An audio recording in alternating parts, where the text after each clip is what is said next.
Welcome back to Surface Unscripted, episode 153. Brevan, a man that has just finished his exams, just proper holiday for the guy now. Well, you're working as well, so you probably have Yeah, I leave. work full time, so yeah, I'll just go back to work tomorrow. That's all. Yeah, But yeah, most at least other exams students will over. probably. Most other students are like, okay, we've got 2 months off now. Brevan still begs for those 18 days. Literally 18 working days left, literally. So yeah, let's go. Yeah. Anyway, Brett unfortunately can't join us. He's without power at the moment. You know, South African no water, no power. It's just like we're living up to it. But anyway, Brevan, it is a happy birthday to us out here on Surface Unscripted. Well, obviously, this will go out now tomorrow morning at 10. But today, the 19th of November, it is our 1-year anniversary officially of this channel. And I just wanted to say to everyone that's been here for the past year, thank you so much. We really do love and appreciate you guys. And I know there's some people that say, okay, well, we are stale in terms of our growth and whatever.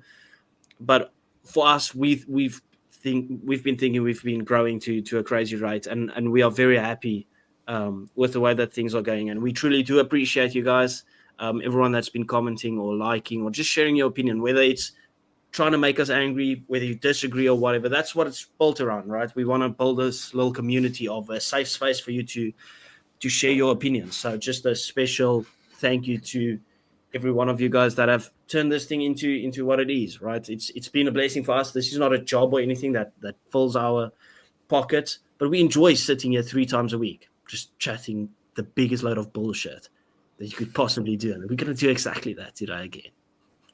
Yeah, it's yeah. Literally, last night I was like, I'm sure we started this YouTube channel like a year ago, and I went and checked, and it was like 19 November was the first video we uploaded about just about our memories of the 2023 World Cup. And it's crazy how in a year how much content we've created, and I think we've only missed a couple episodes when there was literally nothing we could do about it. But other than that, we've been 3 times a week consistent, and I think it's credit considering we all have full-time jobs, and this is literally what we do just after we get back home. And obviously thank you to everyone that's been on the journey, whether you started at subscriber 1 or whether you started at 1.57, you know. So yeah, just super grateful. We never expect this to be like this insane channel. We're just here to share opinion with other fans, and I think we've done a good job in doing that. So yeah. I mean, obviously I run the what's it like, the Surface Unscripted YouTube channel aspect of it. So I see all these comments, and you know what's like my favorite thing to see is I see some commenters obviously returning and stuff, but seeing those that have been there like from day one and still here, retaining them, that's always a nice thing to see. Whether it's like Michael that will always just call Brett Carrot, Annette still here, love it every single time. Even like what's it, Ockert, whatever. Yes, and obviously there's a lot. Right? Sorry, it's just slipping my mind, but. Seeing a lot of the same people, it's always great. I'm seeing some new people come in, and they comment every single time. But yeah, it's been a great journey. But anyway, Brevan, we're not sentimental people, okay? Yeah, we have to move on now. We have to start focusing up, okay? Because I've got two chat topics for us. First and foremost, the nominations have come out, right? I quickly want to run through that, and then obviously the box squad has been announced. It's good to have a box team announced on a Tuesday. It is, because it helps us with content. It feels normal again. And it's also nice to know in the beginning of the week because it gets you excited. Probably a good thing that Brett isn't here, because the two of us would be going at it with some of these selections again. And I've been seeing in the comments people are saying, like, I work on Brett's nerves. I don't mind poking the Brett bear. It is what I do. All right. Anyway, let's quickly run through 3 topics. Right, with the what do you call it? The nominations. First and foremost, Sevens Player of the Year. I want to know your thoughts and opinion on Antoine Dupont being there. He's only played 3 out of the 8 tournaments. Yeah, How look, disrespectful is that? look, and people need to just detach the fact that yes, we know Antoine Dupont is a great player. We know he's one of the best players in the world, and some consider him the best player in the world, which is absolutely fine. Some consider him the best player ever. Exactly, and they are all valid to their own opinions. But now, if you are giving a guy a World Player of the Year for the sevens category after playing 3 tournaments and coming off the bench, obviously it's a different scenario, but he came off the bench quite a bit for like the last 5 minutes of a sevens game. And obviously he did make an impact in that France team, just clearly with his aura and his winning mindset, and obviously just a great player in general. But you are disrespecting a lot of people who played 8 out of 8 tournaments, performed 8 out of 8 tournaments. And I saw, obviously, your video on another social media platform, a lot of Argentinians getting snubbed. And it's just like, how? They are one of the best sevens teams They in the won the World world. Series. Exactly. They won everything except for the Olympic gold. I mean, it is a bit harsh. And like I said, people need to detach that. We're not trying to say Antoine Dupont is not a good player, because if he had played 8 out of 8, he probably would have been there. But to still...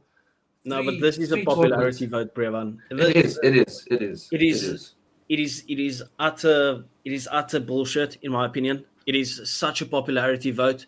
Because if you look at it, the 2 other guys, Terry Kennedy, I think it's Terry Kennedy, and Aaron, I'm not too sure what the surname is, who's been great for France, right? Those guys have played 8 out of 8 tournaments, giving it their best, carrying their teams on their back. Yes, I'm not missing the fact that Dupont has won. When he came in, they won the tournaments and stuff, so maybe he's like a changing factor, and he obviously played a role. But I don't think he was like this thing that blew France to the next level, because they were great. They were really great, and he was just that added spark, that extra touch to get them over the line. Like the fact that he played off the bench, right? And you look at the tries that he scored, most of them were consolation tries, not really massive tries, or insane brilliance here and there, obviously.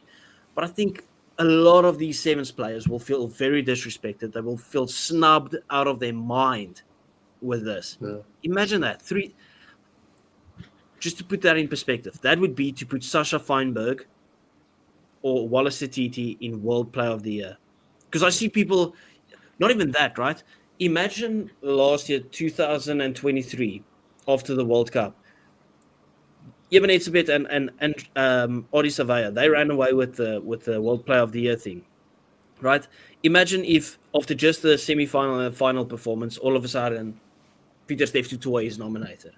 After he's been injured all year, played half the games, nothing, but because he played 2 scintillating games, now he's all of a sudden World Player.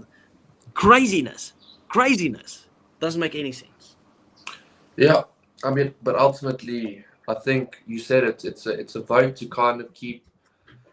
Obviously, Antoine Dupont is a massive name in the world of rugby, and I think it's just it's a nominee to kind of keep people with their eyes on the game, if that makes sense. Like you said, it's almost like a PR kind of nomination.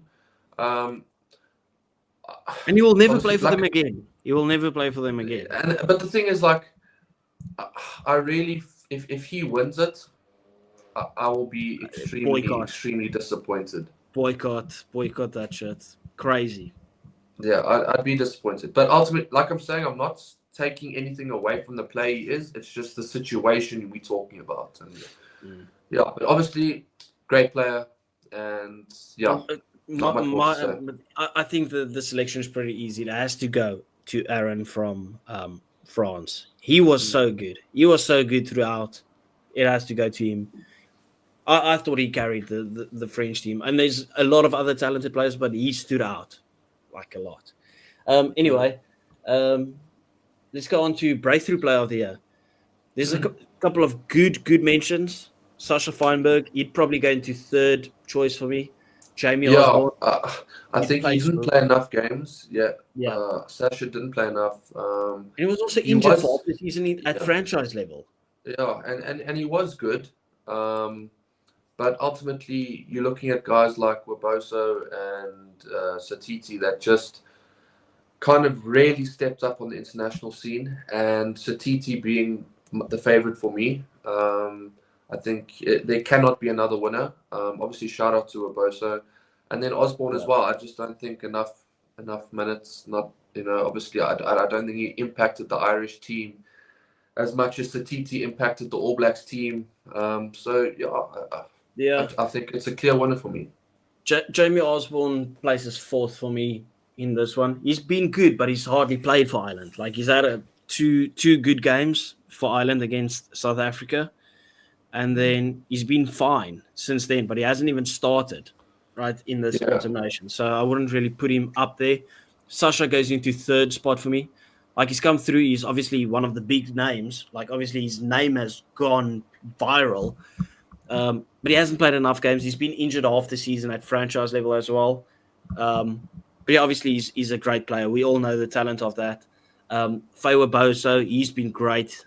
He takes the runner up on this one, but there's only one guy. And Wallace Satiti feels like a proper breakthrough. Like, that feels like the definition of didn't expect anything. He wasn't in the squad or anything until injuries came in. You're like, okay, well, he has been good at the Chiefs. Comes in, nearly man of the match performance every single game that he's played. That's how good he's been. Like, and has he played so much more games than Pieter-Steph du Toit? Could he be in the running for World Player of the Year? Probably not, because he hasn't won anything. But then it's like, does it feel so far-fetched because he's played all the games? Yeah. I mean, if somebody knows, because obviously I'm not going to say I'm a rugby complete expert that knows everything, but if someone knows if someone has been a breakthrough player of the year nominee and a world player of the nominee ever, you can let me know, because I don't know the answer to that. But you feel like he kind of had the season where that could have been a possibility. He was phenomenal for the All Blacks, and I think a lot of games where you just see this player that, like you said, you didn't expect much, and he just came onto the scene and just said, you know what, I have a position up for grabs here, and he took it. So, I mean, having Ardie Survey and him in the same loose trio is a benefit for that cheat code team. So it is cheat code. So, and the kid's what, 22 now, 21, 22? Oh my god! Like, he's got such a good career ahead of him. But we've got Cameron Undercombe. We'll talk about that later, which is great. Great. Yeah. Great. Anyway, let's go on. World Player of the Year. It's kind of just up for two players. We would say, if you had to be objective, like Caelan Doris, he has been very good. I've put Caelan Doris in my top 5 players currently. That's how good he's been. But it's a bit, I don't know. I would probably, that's what I was going to say. I think Caelan Doris goes above Eben for this year, in my opinion. Yeah, I have Eben. I don't think it's a hectic thing to say, like top 5, top 6, top 7. He's been phenomenal. But my top 3 is Colby, Pieter-Steph, Colby, and Ox, right? Yeah, I feel like, and the thing is, but we've seen this with World Rugby. No props ever. No prop love. Nothing. Just no recognition. And I don't know what the scenario is here, because I mean, rugby is a sport where you can't compare a prop to a wing. You kind of have to kind of assess what the person does at their job. And Ox has, it's always going to be a bit more flashy guys that stand out. Like a prop, it's tough for a prop to stand out, right? But the thing is, Ox does stand out. Like, you see the game and you see Ox everywhere. You're thinking, like, he's had a sensational year and he's done it. Like, people don't want to give the credit to Colby or Pieter-Steph because they play in Japan. Fair enough, I get it, right? Obviously, it's judged on international level, but Ox has done it international and franchise level, and he's been an integral part to both of them. The thing is, like, obviously, World Rugby, I don't know what their criteria is, whether it's just they see man of the match awards next to the name and say, okay, there's your nomination or something like that. I don't know. But I think props need to start getting their flowers, because ultimately scrumming is not an easy job. No, not at all. It's tough. And Ox does that superbly. He carries well. He does that superbly. His defense, other than this past English game, solid. I think he's done everything. Got a Just lovely little like I said, offload every now and again as well. yeah, he ticks the boxes. Like he really does. But obviously, we're just going to have to see Eben Etzebeth miss out on yet another World Player of the Year. And it's getting annoying because I really want him to win it. But yeah, he doesn't deserve it this year. It's between Peter Steff and Colby. Give it to him. Yeah. No, they can't. It has to be Peter Steff or Colby. And I was chatting to someone, and it was either he went with Colby because ultimately he does the flashy stuff. And I'm like, I want Peter Steff to win because obviously I'm a forward, and I mean that would be number 2 for him. And then you start looking. Things like obviously, yeah, you want Colby maybe because it's his first. Peter Steff has already got one. In the end, they play for the same team. They play against the same opposition. Who's got the man of the matches? Colby's runner up in every single one of them. Peter Steff has got the man of the matches. Peter Steff. This is probably, and this might sound very biased, but it's like one of those times where it's like it feels so. This is the best years of rugby a player's had. Like that's how good Peter Steff has been. Like if you look at other years and stuff, Peter Steff better than the previous years of what do you call it? Player of the years. Like he's been sensational. Yeah, like I think if you look at it, I kind of think they're judging from October to October. If that makes sense, because so then you're counting the World Cup in as well. I think you do because if you look at even better. If you were including the World Cup if you were going January to December last year, for example, you cannot not give it to Peter Steff to toy again, if that makes sense, because that World Cup of his was sensational, and it wasn't like he was bad in the build up to the World Cup as well. I mean, he had who was player of the tournament? World Cup, was it Peter Steff? Or was he just win man of the match? And the thing is, people didn't want to nominate Peter Steff because they said he was injured for a long time, so they don't want to count the World Cup and right before the World Cup as World Player of the Year. And they said the World Cup doesn't fall into the bracket of last year's, so then you just have to put it on this. That's what I'm saying. That's why I think, and obviously, super deserved. Whatever. I'm not taking anything away from him, but I'm saying if they are judging from October to October, last year October to this October, you cannot give it to anyone else other than Peter Steff to toy. Like. And then you start looking 2 World Player of the Year awards. Maybe he wins a third, and you start going, "Is this man the GOAT?" Okay, possibly. I'm just because he's got that amazing story, obviously as well. Yeah, look, obviously, I think he's one of the greatest players of all time. I'm not saying he is the greatest, but I'm saying he will go down as one of the greatest players of all time. And I've always said Eben is the greatest Springbok of all time. But I'm slowly starting to shift my mind toward Peter Steff for a lot of reasons. And maybe we can do a debate on this on a different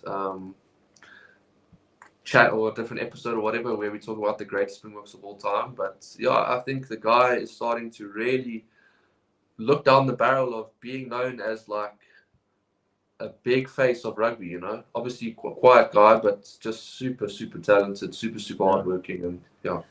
Speaks Afrikaans to English refs. I mean, the guy's proudly South African. I saw someone in the comments asking us to do an Afrikaans podcast. The issue is, Brevan is not Afrikaans. The thing is, I can understand. Ek kan Afrikaans praat. I can understand it, but talking it, don't even ask. I'll sound like something, because obviously I've grown up around it my whole life, but I've never actually just maybe if I feel a bit like I just want to do something fun, I'll do it on like my personal channel and do an Afrikaans video with someone. But yeah, you're not going to get it here. But we do have a lot of especially Irish people in here as well that watch on a weekly basis. So we want to have the audience for everyone to enjoy talking a bit of shit. Anyway, let's get down to the lineup.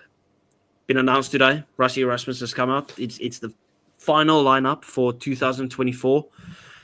And Brevan, trust this team that is announced is out there to put Welsh heads on spikes. This is a powerful team. Very powerful. 1, 2, 3, Oxenche, Grobbies, and then Thomas the Toy in that 3 jersey. I completely forgot Jan Grobelaar's in the team. In the squad. Yeah, he obviously came in when Jan-Hendrik Wessels went out. But yeah, I mean, Grobelaar needs to take this opportunity because I feel like he's kind of slipped he's slipped under the radar a couple times. Not necessarily. What I mean by that is he hasn't performed to the best of his ability in the Springboks jersey. So I'd like to see a good performance from him. I think if Thomas has a good performance, you look at that and say, does he keep his position in the squad? Obviously, with France Malherbe coming back at some point. And then Ox, I mean, glad he's okay. That's the main thing. Obviously, there was some questions about whether he was fine or not, but just glad he's okay because we don't want to lose a player like that. So happy with the front row. Yeah, same.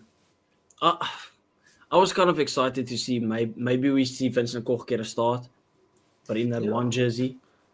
Yeah, imagine. It would be nice. But yeah, just to like kind of tell Steenekamp your spot's not fixed here. Because Steenekamp's been great since he's come in. His scrum has been great, but I've not been impressed with his defense. I've seen him slip off a couple of tackles, and it annoys the piss out of me. So I just kind of want to light a fire under his asshole and tell him, listen, your spot's not fixed. Because imagine if you have Frans Malherbe coming back and you have Volkelo, Frans Malherbe and Thomas du Toit fighting for those 2 positions. And then on the other side, you have Oxenche, Gerard Steenekamp and Vincent Koch fighting for that 1 jersey. Yeah. That is sexy. That's very sexy. Yeah. And that will bring the best. Jan-Hendrik Wessels, that just like jumps in between this and Hooker. Yeah, I mean, like we always say, the depth is crazy. Yeah. And to have that depth. John Klein, Franco Mostert, happy? Yeah, no complaints. I think Franco needs to start getting some game time again. No better team, no disrespect, but no better team to do it against than Wales. And then John Klein, I'm excited to see the guy again in the Springbok shirt. I think we saw him in the World Cup. He did add a lot of value, I believe. And yeah, I'm keen to see how the lineouts go this weekend. Because as we saw, lineout generals, right? Yeah, lineout against England was not firing. So I'd like to see whether it's a similar team but just a bit different. But I'd like to see those 2 controlling the lineout, and yeah, I'd like to see some, not these over the top balls where we're missing and overthrowing, and I want to see a nice steady lineout. And I think whose fault is that? Is that the Hooker's fault or the jumpers? It's a timing thing. So if I'm looking at it with Adgia and working with Bongi and Malcolm, line-out jumping, especially when you want to play those lob throws, obviously where you want to beat the guy on height and then obviously secure it. It's a timing thing, and it's a very tricky thing you need to get right. But I feel like the timing was off. Obviously, being thrown a bit too early. I mean, we actually had a line out that we threw without any jumpers. Yeah, look, it's a timing thing, and I'm sure it will be sorted out. I mean, Springboks are masters at that, so they will figure that out. But yeah, I think no better to stabilize your line out than Franco Mostert and John Klein. So yeah. I'm also very excited for Franco Mostert. Obviously, he's just coming back off injury.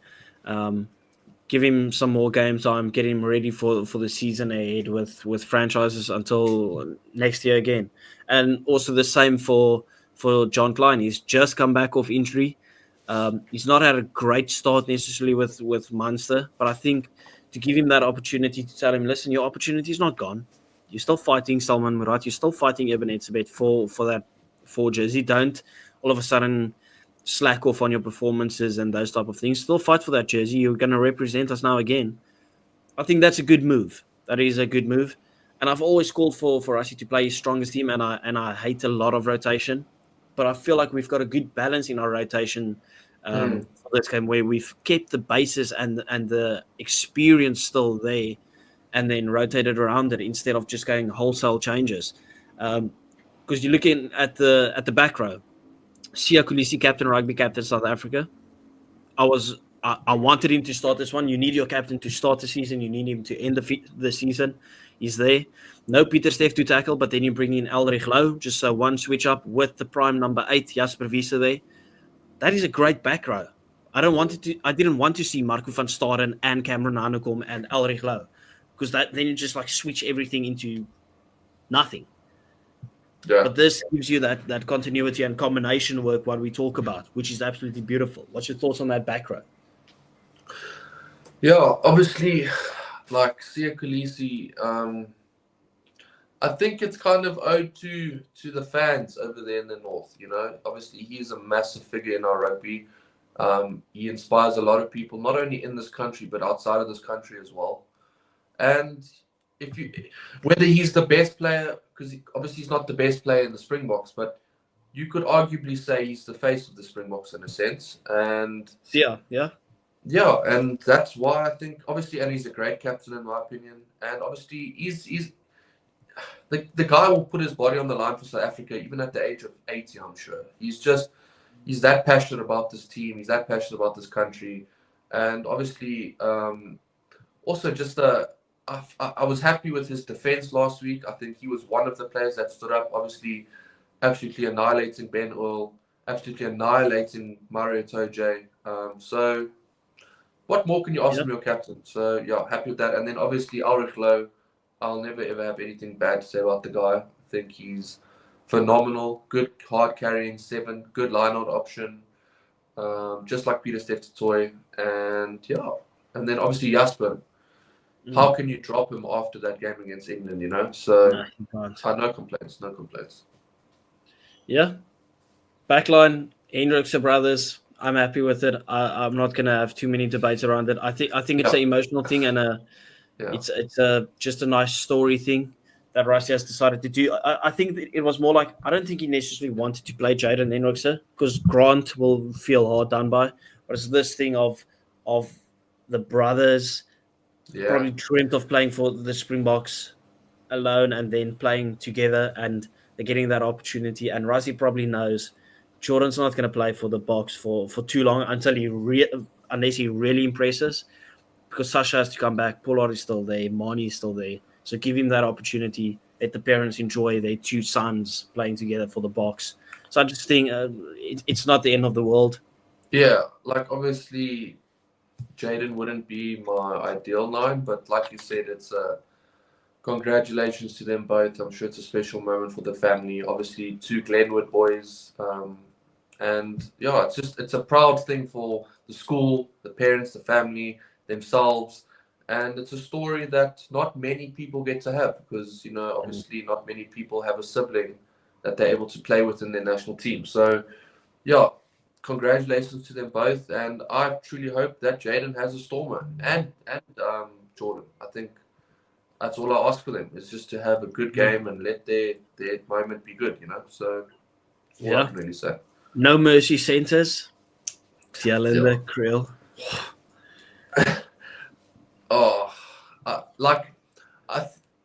I want to start giving more praise to Dialenda. I know we do it a lot, but I don't think we do it enough.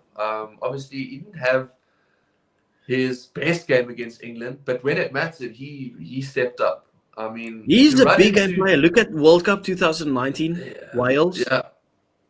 And he steps up in moments when we need him. Like, when we need him, he will step up. Ben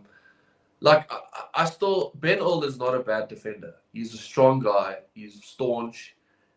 Slade. I don't think Slade is a bad defender as well. Yeah, and he ran through both of them like it was like what he does in training on barge bags.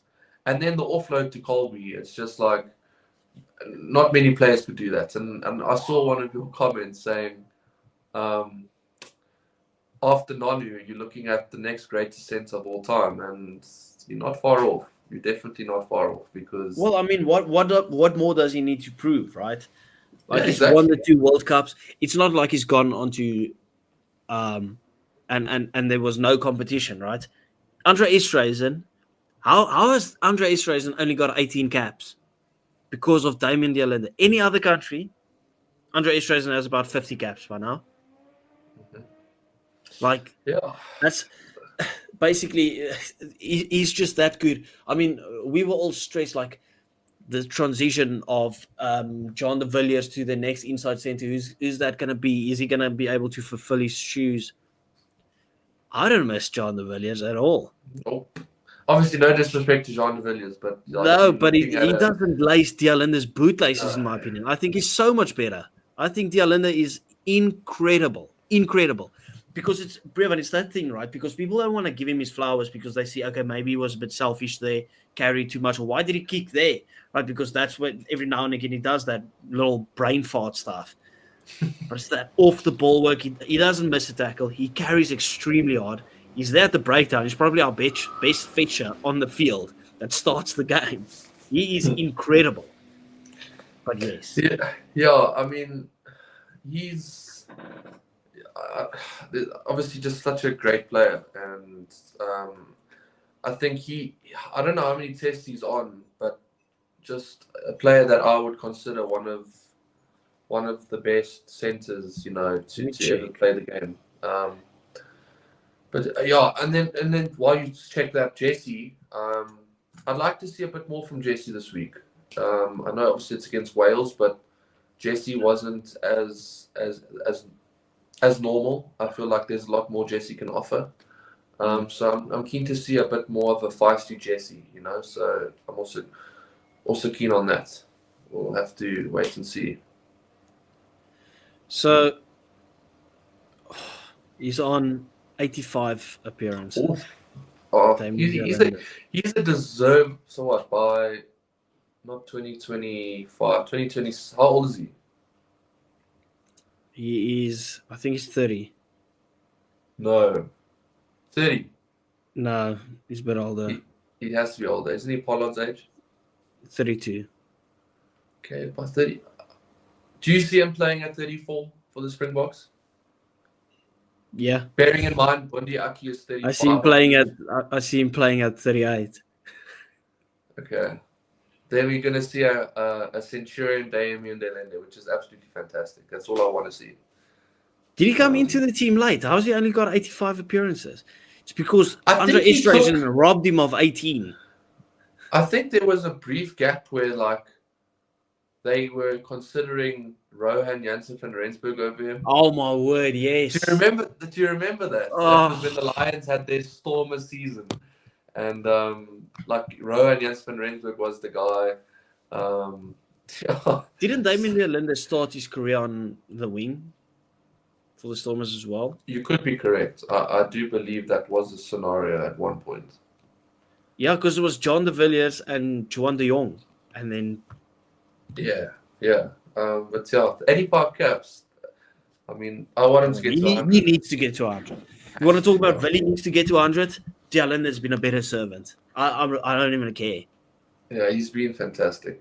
Very underrated. Jesse Kriel, as you said, probably needs to step up a bit, but it's not like he's been playing badly. Just not to his standards, I reckon. Yeah, the fact that he missed Freddie Stewart in that one tackle made that he had a bad game.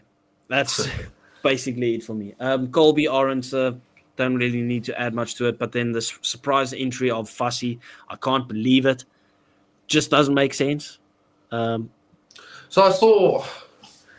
I saw something saying, it was Rassie talking about, obviously they want Villy to get to 100. As long as he can keep fit, perform for the Bulls, they would love to give, and I think that was the plan all along. They want to give him his 100th cap on home soil. Ultimately, I think that's a big reason. I need to play 2 games on those home soil. But that's the thing. I also would have played him in this Welsh game. And that's not saying... Look, Fussy, I think, can consider himself extremely lucky. He stank out the place last weekend, and Billy was sensational against the Scots. Yeah. He had a stinker. Like, Fussy, I cannot tell you how many times I wanted to type in the group, like, this guy is terrible. Brett, you might be right. And look, I know he has great ability, and I don't want... Because obviously I know Net is a big Shark supporter, and I'm not here to disrespect Fussy, but he did have a terrible game, and that's why I think Villy. But Brevin, to be fair, right? He's had an off game, but he has had a couple of very good Yeah, games right absolutely. He before has that. had good So games. But in this I think tour, I that's just think Willie kind of earned that spot a bit more than Fussy. yeah, Because Fussy has a whole career ahead of him, if that makes sense. And it's yeah, Wales. And it's not like when you're rotating Fussy for Willie, like you changing the dynamics, because Willie's been there yeah. 98 times before. So, Rossi might be in his sentimental thing where he's like, yeah, Veli, sorry, boy. Fussy, I don't want Fussy to drop or lose confidence because he's getting dropped after one bad performance now all of a sudden. But in my opinion, it's like Fussy still has that career. Damien Willems is coming back. When Willems comes back, you want to play him as much as possible for that green and gold, seeing that he's missed a year. Are you speaking going of to play him, Vili 2 games? I don't know. Like, yeah, if he doesn't get to 100, that is criminal. That is absolutely no, he has criminal. to. At He some has point, he'll get a charity game. I'm sure. Does a South Yeah. Africa A But I game think count as a bocap? no. Oh, you It has twat. So it has to. I think that the July series. I don't think we have a big series scheduled. I think it's literally that whole thing where we play like Samoa, someone else, or Italy, or I don't know. I don't wish injuries on anyone, but I just like wish Fussy stubs his toe maybe a bit too hard, or even Pollard. Just like get it on the desk a bit too hard. Let Veli come in. Like while you're walking into the dressing room, just like if you ever like knocked your toe against like your cupboard while you walk out of the room. Yeah, just like one of those. It's like the nail pops off and you can't play. Have Veli sub onto the bench and then just like have a quick 5 minute jog on. And then he can No, play one game at home. Because otherwise it's just what are you doing? Why are you yeah. doing this to us, Rassi? Did you obviously see Willems had surgery? I think it was either today or yesterday. I think it was yesterday. No, I Um, did not see. so he had surgery. Please, can this be the last time this guy has surgery? That would be fantastic. Him and Sasha. I'm Yeah, so done with the injuries because I have to deal with it at Stormers level. I have to deal with it at Springbok level. It's bullshit. I'm done with it. How close is Sasha back to? I don't know if you know, I don't but know. like I don't he know. looks. I He don't looks even want like to have he's. hopes. I'll just take it when he comes back. He When he comes better be back, he ready comes by back. December because I want that kid playing in December. Because I'm going to the game against the Sharks in December on the 27th, I believe. So Stormers against the Sharks. yeah, at Cape Town You don't Stadium. support either one of the two. Doesn't matter, bro. I love my rugby. I'll still go Fair enough. support it. So yeah, but Fair enough. we'll see. Okay. Gerard Steenekamp, Malcolm Marx, Vincent Koch. It is what it is. We expected that. Even Etzebeth and RG7 on the bench. Have you ever seen a stronger lock partnership coming off the bench? Probably not. But you know what that actually tells me? We might get a Franco Mostert as a Lucy. We might see Eben go on for John Klein. And then Erge Snyman goes on for Sia Kulisi, which means Erge goes into lock. Franco Mostert moves to Lucy, and then Cameron Hanekom replaces Jasper Wiese. So our Lucy's will be Franco Mostert, Elrich Louw, and Cameron Hanekom. That's a very mobile back row. All of them can jump as well. So you have but imagine that. Like, imagine you had a starting lineup of like, just for like interest sake, you had oh my goodness, who do you even? Oh yeah, so you go, Evan Etzebeth, Ashley Snyman, then you can go Franco Mostert, Peter Steph Toy, and you can go Cameron Hanekom or Ulrich Louw. Yeah. Everyone jumps, so it's like, oh, you want to jump? Okay, you can have a jump. I know you want to jump. No, you can have a jump. So yeah. And then you can put on Quagga as the utility on the wing, and he can. I jump saw as well. someone commenting. I don't know if it was on this page or another page. They were like, I think this is the perfect time to start Quagga at 12 to see how that 7-1 split would go if something went wrong. I thought that was kind of funny. But yeah. And then obviously to round it off, Andre Pollard and Cameron Hanekom into the team first and foremost. Yes. I mean, congrats. Finally. I hope he gets more than 15 minutes. That's what I do. I hope he gets a good chunk. Give us 30 minutes. I want 30 minutes out of the guy. Yeah. The issue is I don't want this to end up in an Evan Rus situation where he comes on, gets his 30 minutes, and then he doesn't play for the Boks, and it's on and off and on and off. Yeah, but we'll have to That wait would and just see. be There is so much depth in what we have at the moment, and I think when you have something that works, as Jasper has been working, it's hard to just say, okay, cheers, Jasper. Like, here's 100 yeah, ball. no, of It's course not. so Rusty's in a tough situation. I think what Rusty does well is he kind of like he. I'm going to use the word humbles a person in the sense that unless there's a crisis like we saw with Ron Nokia, he kind of like introduces you very slowly to that team. Like Volko wasn't just chucked in, for example. Cameron obviously getting put on the bench first. Maybe he gets it to start at a different stage. So I think he's introducing these players to like say, you are a newcomer to this team, wait your turn type of thing and make sure you take it. But yeah, like you said, I don't want it to be an Ivan Rus situation because No, that would be horrible. Yeah, that's what I can It's really just say. it's sad. It's sad because we all know the talent of the guy, but yet he just can't get a run of games, and it's just like he's trying too hard, and it's just not working out. At least he's still sensational for the Stormers, so we'll take that. Finally, to round it off, Kobus Reinach, Andre Pollard. I would have given money, put in money on the bench. It's not going to come down to needing kicks from Pollard or anything. Just back money from the bench. Tell him, okay, we'll let Jordan Hendricks have a bit of shine, and then you can come on and just do your thing. I saw an interesting comment, and I want to know your thoughts on it. I saw it on Casual Bites Rugby's YouTube, right, where someone said, "Do you think Marnie needs to?" I actually let me see if I can get the comment right, but you saw Finn Russell where he pulled a bit of cockiness where he was like, I'm just going to play my game, right? If you don't want me, then you don't want me. Do you think that Marnie should maybe go a bit more cocky, if I could say it like that, where it is, I play my game, this is what makes me good, instead of doing this, getting the ball, cross field, high ball tactics. Let me just free flowing rugby. That's what made me good. That's what got people calling my name to be a Springbok. Do you think Marnie should just decide screw the game plan every now and again and just do something that he thinks will work? I think, that's a tough one. It's a good question and it's a good theory. But the way I see it is if you look at a Finn Russell, for example, right? I think a lot of us think Finn is very overrated. And I think a lot of people believe that. But ultimately, Finn can do incredible things. We know that. But I feel like Scotland need that. We don't need that.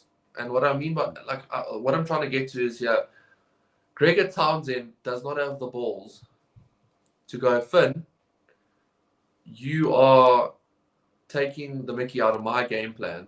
And No, he does have the balls. That's why he dropped him, right? Finn gets seats and or bums and seats. Like you're gonna get Scotland if you want. Like obviously, like we have Evan Etzebeth, Sia Kulisi, those type of players. That's Finn to Scotland, whether he's great or not. And I just think if Marnie had to do that, it may succeed, but at the same time, I think you immediately lose trust from your coaches because. It's just one of those things. I don't know. I see what he's saying, but I just don't think that would be a great move. But I don't know. It's a tough one because ultimately, I don't think Marnie is, and this is no disrespect to him. I just don't think he is the best fly off we have, and that's you muted, yeah. My bad. I'll read you the comment, right? Because I found it very interesting because I haven't really thought about it, but it did tickle my pickle, if I could say it like that. Nice one. So you said the reason why Marnie is struggling to do is struggling is he's got too much respect for the coaching staff.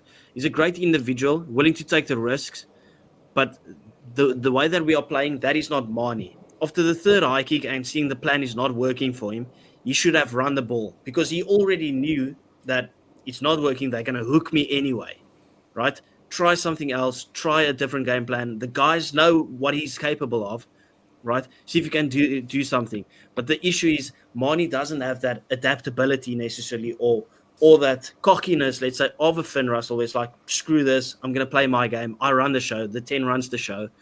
He doesn't do that, right? I'm not saying he has to do it, but I thought that was a very, very interesting topic where it's like, if Marnie gets that ball, nothing is stopping him from saying, listen, okay, let me try something else because it's not working. And that's what we usually say the good players are able to do. Adapt in the game, adapt with the game plan, and try something different. So I thought it was a very, very interesting point to bring up because that is Marnie's strong suit. I think I'm going to just spitball here, just what comes to mind. Let me ask you like this, right? Before you answer that, if Marcus Smith was in the situation that Marnie Lubbock was in there, do you think Marcus Smith keeps just bombing that ball? Or do you think he's like, no, let me take the game by the scruff of the neck over here? So, ultimately, I just look... I don't know how do I want to put this. So, to answer that one, I think Marcus Smith would probably take it by the scruff of the neck because England need him to, if that makes sense. Yeah. If they're a shittier team than us. Is that what you're trying to say? Yes. Well, they don't have a better team than us. You know, no disrespect, but they don't. But I think if you look at the Springboks past fly-offs, right? We can look at, Pollard won, Mornay Steyn, arguably Pat Lambie, Butch James, any others? Okay, we forget about that one. The one that shall not be named. But what I'm trying to say is if you look at like Andre Pollard, Mornay Steyn, Butch James, for example, fly-offs that are not very flair type players. And I don't even think Pat Lambie was a flair player. I think he had his moments, but I don't think he was that much flair. And I don't think the Springboks have done this thing where they kind of want a fly-off that is going to put them in a position with territory gain, whether no matter how it's done, whether it's putting the ball out in the 22 or whether it's putting an up and under up and being able to win the ball back. But ultimately, I personally think our game is built on our forwards. It always has been, and it always will be, because that's our identity. Every team has an identity. And if you look at what the Springboks do, we use our forwards so that we can put our backline into a position to obviously do their magic, like Colby, etc. Every now and again. Yeah, and the thing is that's why some people arguably don't see Colby as what we see him, because Colby gets moments in a game. He doesn't necessarily like. He hardly ever touches the ball. He doesn't touch the ball a lot. Exactly. Unless he gets the ball out of the air with the eyeball. Yeah, and this is what I'm trying to say, right? So ultimately, I don't think Marnie is the fly half to put us in those positions. I think sometimes he does have a very good up and under, but then you do see the one that goes backwards. And I will take no Marnie's. Listen, I don't think his up and unders were that bad. Like, it just didn't suit. I think, but ultimately, you're looking at, so we're going to use Finn, Marcus Smith, and Marnie and their coaches. So Finn has Gregor Townsend, and Marcus Smith has Baldy Borthwick, and then we have. I think Marnie cooks in all the other teams. Because that is their system. England have always prided themselves on having a 10 that has a bit of flair around them. Like, that's just how it is. Is that Marnie is not adaptable enough, or is it just purely the system just doesn't suit him? It doesn't suit him, but also I think Rassie has earned enough respect for no player to say, I'm just going to take this by the scruff of the neck. Or although I think a senior player could arguably do it, but I don't think Marnie has the confidence in him to do it. Yeah. I think the issue is when you're Marnie and your position is under threat the whole time, I would just say, listen, balls to the wall. Just try something, because other than that, if you're just going to stick to the game plan and bomb the ball in there, you're never going to stand out. You're never going to fix your position, because Andre Pollard is definitely going to be a better kicker than him. Sasha is definitely going to be a harder runner than him, but Mani brings that extra touch of creativity, that's something that sparks something out of nothing, and I just think that is what he should have done. Like, because it's never going to stand out and be the first choice by just doing. The thing is, right? Like, can you think of a player in the Springboks that whenever they play, you kind of like, how is this guy not in their regular team? Like, can you think of one? No, because all the boys are. So okay, so what I'm trying to get at is Rassie has a system, right? And Probably Cameron Hannekom, but he's there now. No, yeah. So, but I'm going to use Ivan Roos as an example here, right? That guy is a phenomenal rugby player. Yes, he may have not taken his opportunities in a Springbok shirt per se, but I've seen some games where he wasn't bad at all. I think that England game at Twickenham that we played the year before the World Cup, I think he had a great game at Twickenham. I even think he played with broken ribs at one point in the game. Could be. Against Wales, he had a phenomenal game when he played in July, I think. Or when did we play Wales in this past year? When we beat June, them? we played them June because that was Okay, but anyway, but then he played against Portugal and stank it out. Okay, yeah, that's the thing. But ultimately, what I'm trying to say is, Rassie has a team in mind, and I think a lot of his selections has to do with tactics as well. I think they arguably, like for example, if you're comparing Cam Hannekom to Jasper Wiese, right? And look, I'm a huge Jasper Wiese fan, huge. But ultimately, I think the better rugby player is Cameron Hannekom. But Jasper Wiese suits that 8 jersey for the Springbok, hard carrying, super lethal. Did you pick up on it that it didn't even look like it was the game plan to take off Mani for Pollard? Yeah, when Pollard came running on, Dialinde was the one. So they might have tried to do that, but Rassie was so annoyed with Mani that he just like hooked him. In the end, it is what it is, right? Mani's not there. Pollard is still there. Anyway, that brings us to the end of it. Revan, thank you for the 1 year. It's been sensational. We are going to keep rolling. 1 year anniversary. I can't believe it. Already that time. Anyway, people, have a good one. Please do remember to like and subscribe. We do appreciate all of you. Bye-bye.